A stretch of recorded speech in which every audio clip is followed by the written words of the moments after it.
She was already trapped when Dracula stopped in front of her.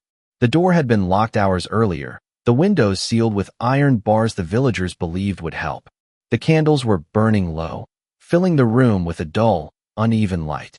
She had done everything she was told to do, and none of it mattered. Dracula stood close enough that she could feel the cold coming off his clothes. Close enough that she expected the pain to start at any moment. She braced herself for it, because everyone knew how these stories ended. But nothing happened. He did not touch her. He did not move closer. He did not reach for her throat. He simply looked at her, carefully, the way someone looks at a decision that cannot be undone once it is made.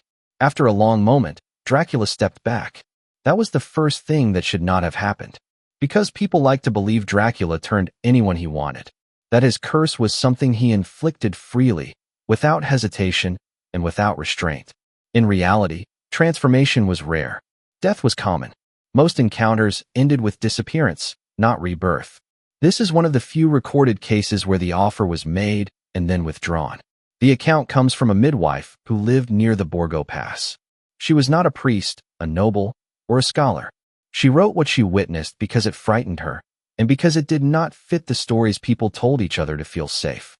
That winter, several young women had already gone missing. Livestock had been found drained. Graves disturbed. The village locked its doors before sunset and waited for the nights to pass. Fear had become routine.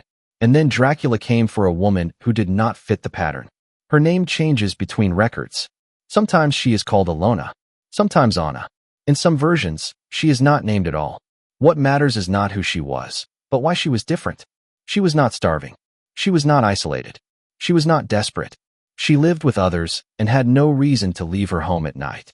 Dracula did not approach her because she was weak. He approached her because she was stable. According to the midwife, he spoke to her calmly. He did not threaten her.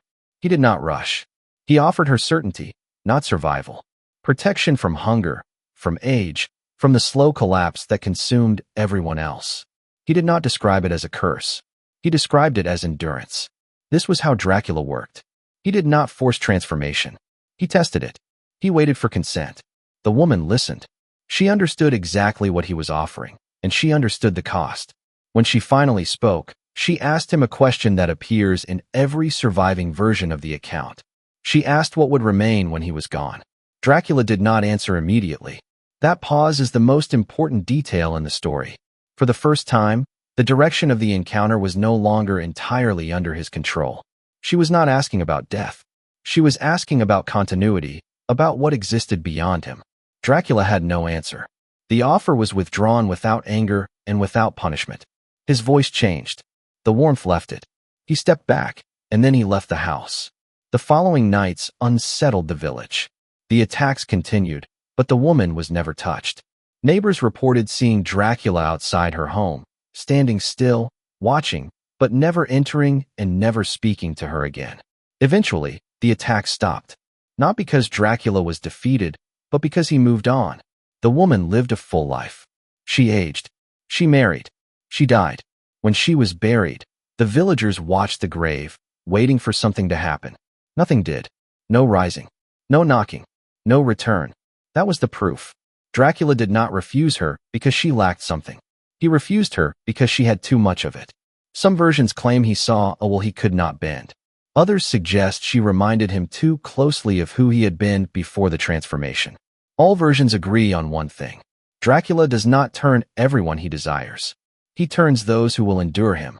Refusal, in his world, was not mercy. It was a verdict.